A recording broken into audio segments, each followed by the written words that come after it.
Hi, I'm Marlon Troyer from the Camel Milk Association, and there was an article posted online yesterday by Munchies, written by Lauren Rothman, and I felt inclined to respond to the article because of all the inaccuracies in it and the misrepresentations to it. As they say, there's nothing like bad publicity. However, we do want to do our part to try to portray things in an accurate manner. So when we start out on this article was done by interviewing Waleed from the site Desert Farms, which he markets one of the Mennonites' farmers' milk in the Midwest.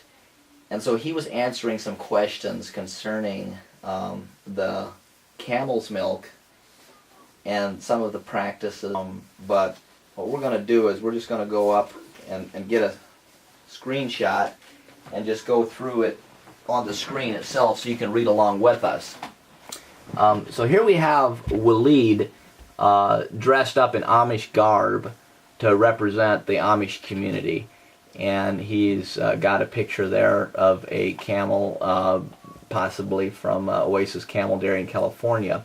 And so if he goes down through here, we are going to come back to the statements that Munchies makes about raw milk later. But first we're going to go down and talk about the questions and answers that were supposedly given by Waleed. Munchies, why camel's milk? Why did you decide to start camel's milk in the U.S.? And Waleed gives a reason. I'm not commenting on that. That's probably okay. And then there's, hey, I've read about that. How does it help? It is true that most of it so far is anecdotal. And we do have some definite studies out there, though, on diabetes and food allergies or sensitivities. What does camel milk taste like? This statement here is very true. Camel milk tastes sweeter than cow's milk, and is, I don't know about the earthy part. I'm not sure why that's in there. It can taste slightly saltier, slightly sweeter than cow's milk. It's very clean milk. It's 4 to 4.5% fat content. Very clean taste. That's very true. Where are these camels that you are getting the milk from? All of our farms are run by the Amish community in places like Ohio and Pennsylvania. Currently, it's basically Missouri at this point. And there's like 2 or 3 other farms that can supply Desert Farms. The camels from these farms actually come from Australia. Camels run wild over there, that's true. And so here's the comment that is completely inaccurate. A couple of years ago, Amish farmers imported them by the thousands. Actually, the Amish and the Mennonites never have imported camels. They actually buy them from the mainly people that use them for zoological purposes and for camel rides and nativity scenes and things like that. The way this actually started is that they were made aware by a doctor that was promoting camel's milk, and she went to the Amish and said, "Can you provide camel's milk?" And it went from one to the next. And so there are a few Amish farmers out there. Why does the Amish community have a monopoly over these camel farms? First of all, they don't have a monopoly. There's probably several different reasons why the Amish are actually doing it versus just anybody out there, and that is because of the work ethic and the commitment that it takes to being with your animals morning and evening all day long. If you know something about camel farming, you know that it is very labor intensive, and also they're very animal that you have to live closely with, and you can't just have it happen automatically, obviously.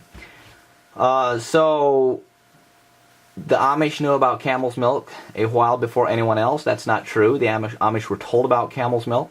The first farmer in the U.S. to milk a camel that I know of was one of the farmers was in Pennsylvania. humpback dairies. Actually, that is the one in Missouri. The Drom dairy from Pennsylvania was the first one to milk. He told the Amish community that it could be a really good source of income. It is true that Sam from Humpback Dairy did tell some of the Amish farmers about the camel's milk and got them started initially. And so have I. I've also been instrumental in starting camel dairies. And then it goes on to say if it doesn't work, then we'll have the camel rides for Christmas and live nativity scenes and rides and so on. Actually, the Amish farms are just selling camels to people that do nativity scenes. They don't do them themselves. I have done a few, but I'm not licensed for it, and so it's not something that I do. I'm not in the smile business. And there's nobody that's giving commercial rides either in the Amish or Mennonite community. This is strictly done by the people that were doing it before the Amish and Mennonite became involved in camels. So that's a correction there. So on the issue of the Amish farmers again having a monopoly, supposedly. The first camel dairy in the U.S. was actually Oasis Camel Dairy here. If you take a look at this, they have been doing this for a lot of years, and they are amazing people, and they make all the different products that we actually carry on our website as well. So definitely not a monopoly. They choose not to sell the milk because of the difficulty in doing so. And then there are also currently 3 camel farms in Colorado by non-Amish people as well, and non-Mennonites. So definitely there's no monopoly. And again, the Amish farmers did not have anything to do with importing camels. Basically, as you can see, it's very sensational. It's about Amish and camels, so it makes a good story. It's not about accuracy. Then we'll go on and talk about, well, let's go back to the importing. Okay, so camels were imported originally back in the 1800s, and then again in the 1900s a few times. Right now they're thought to be between 2,000 and 3,000 camels in the U.S. So the numbers are very limited, and the price on them continues to go up with the more attention that the camels get. Nevertheless, let's go down to the next one. So why do you offer camel's milk in addition to pasteurized? Are you concerned about reports linked to illnesses to the consumption of the milk? I believe that the raw milk is more nutritious. Very true. It all depends on how much you trust the source of the milk. And so basically, it could be wise to pasteurize the milk if you live in the city, all depending where you're at. If you're a Bedouin drinking it straight out of the camel, and you know your camel, that's what they've always done, is drank milk straight out of the camel. Healthy animals, that is something that we have here in the U.S., and that is something that we are very protective of. And it goes on down to talk about the pasteurization process. It is true that a lot of the milk, dairy milk, is pasteurized at very high temp. However, the statement down here that but you can heat the milk slowly at moderate temperatures, we do, and keeps the flavor and nutrition inside. Now, I assume that most of the flavor stays there, and I assume that possibly even most of the nutrition. I don't know, but it's definitely not the same anymore. I think there's another spot that talks about the enzymes, but the enzymes do break down at a much earlier temperature. Given the restrictions that some states have on the raw milk sales, how does that work for you? It says that we are not allowed to sell in every state, but what we do offer is herd shares. This is a false statement by Lauren here about Desert Farms. They do sell in every state, and it's not herd shares. There's a mimicking of the private membership association is what it's based off of.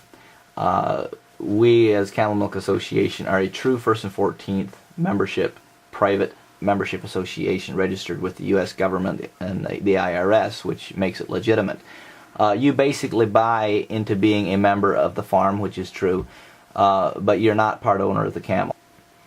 Most customers live in states that allow raw milk.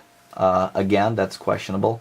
It's accepted as herd shares, and by doing a First and 14th private membership association, you are outside of public law. So that is why it's perfectly legitimate to do it under the First and 14th private membership association. California is our biggest state. Their raw milk is legal. That is true. It does, however, have to be milk that is under the local the provider's local government inspections and everything, and with the USDA and the FDA and so on and so forth, the milk boards and what have you. I guess there are some available in the stores, and when I checked with these stores personally, they were selling raw milk in California in these stores. What's the deal with colostrum? The colostrum, it says that it sounds intense. Well, actually, colostrum is something that all babies should get, be it human or animal. Colostrum is basically the first milk that comes from the female camel when the baby is born. That is good to say so that a layman can understand this, but actually it's not milk. Colostrum actually comes from a different gland in the body of the animal or the human. It is extra nutritious. It's got all the antibodies. It's very true, and helps the baby grow healthy and strong. Colostrum has been known for hundreds of years, regardless of mammals. It's ultimate superfood. Very true.